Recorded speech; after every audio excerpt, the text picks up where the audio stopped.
Hello everyone! In this video, I'll show you how to quickly and easily change the time zone in Windows 11. First, press Windows Y or click the Windows icon and type Settings to open the Settings menu. Once the Settings window appears, select Time and Language, then click Date and Time. Here you'll see the Time Zone section.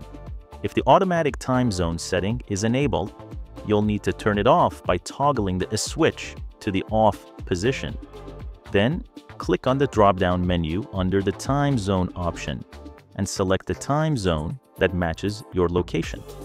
Once selected, the system will automatically update the time based on the chosen time zone. If you want to synchronize the time immediately, click the Sync Now button. If you'd like the time zone to adjust automatically based on your location, simply turn the Set Time Zone Automatically option back on. At this point, you'll notice that the time in the system tray at the bottom right of your screen has been updated. And that's it. With just a few simple steps, you can easily change the time zone on Windows 11 to match your preference. Don't forget to hit like, subscribe, and turn on the notification bell so you won't miss any other helpful tech tutorials. Thank you for watching and see you in the next video.